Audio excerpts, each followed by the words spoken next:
terme de la publicité, là, c'est ce que je disais, là. En fait, vous allez faire des régies classiques ou vous allez développer vraiment des choses particulières?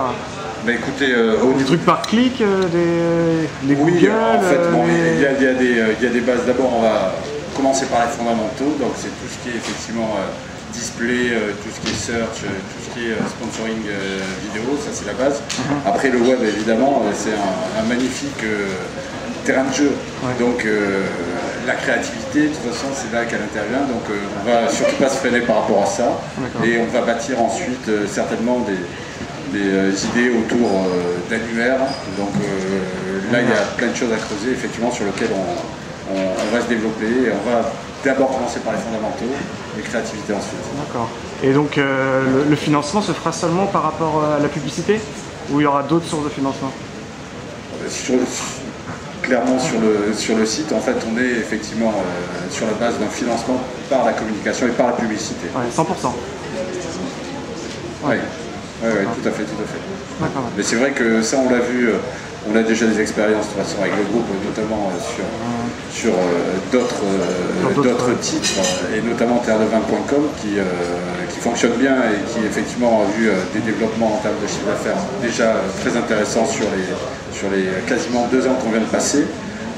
Là en plus, on a une demande forte du marché qui évidemment veut aller vers la Chine parce que les marchés se font là.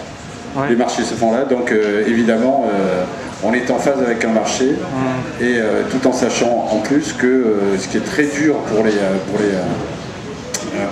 châteaux et domaines et les appellations, c'est effectivement de trouver des créneaux, des canaux, des sites qui sont pour communiquer en Chine, c'est pas du tout évident. Là, ils nous connaissent, ils ont une fiabilité, ils savent que l'information va être hyper pointue, performante et ultra vérifiée. Donc ça, c'est un atout fort pour effectivement nos développements du marché.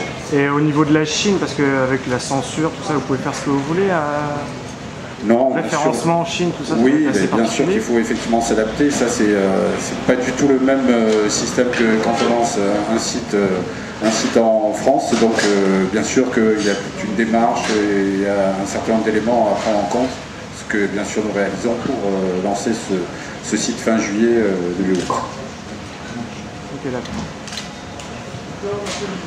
Est-ce que vous avez une autre question?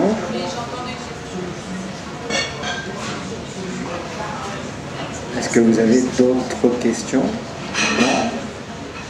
Sinon, moi j'en ai une autre. Non, j'ai jeté un coup d'œil vite fait là dans le book. Vous allez utiliser les réseaux sociaux, j'imagine? Alors, on souhaiterait utiliser les réseaux sociaux. On a un petit problème sur le lancement. Vous avez compris, hein, c'est-à-dire qu'on a vraiment 3-4 mois là pour proposer quelque chose d'assez riche et d'assez complet. La question des réseaux sociaux, elle est un peu difficile puisque elle pose implicitement la question de la modération.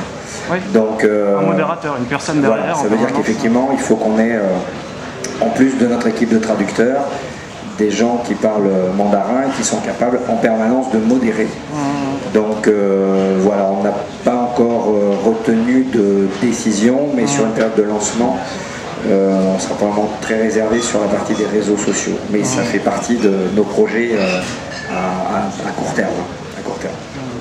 Est-ce que vous avez déjà un réseau social sur Terre de Vin et vous en êtes assez content? Oui, sur Terre de Vin, on en est très content. Patricia va nous en parler puisqu'on a plus de 6000 fans.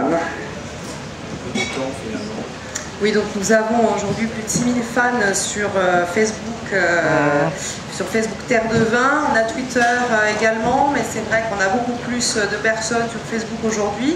Ça a démarré relativement vite. On a été les premiers en fait à vraiment le faire sur les réseaux sociaux. Aujourd'hui, ce ne sont pas forcément des gens qui lisent le magazine, mais c'est des gens qui viennent au magazine par le biais des réseaux sociaux. C'est vrai que la problématique de la langue, parce que nous aujourd'hui on gère Facebook et on parle français, mais gérer ensuite en mandarin et en anglais, ça va vraiment demander quelqu'un là tous les jours. On n'a jamais eu vraiment de modération à faire, c'est ça qui est formidable sur Facebook, c'est qu'on a modéré juste une seule fois un propos qui était vraiment déplacé, voilà, et c'est tout. Sinon la parole est libre et ouverte, et voilà, après, sauf que si évidemment on ne sait pas parler la langue, il peut se passer n'importe quoi, voilà. Est-ce que vous avez une autre question ?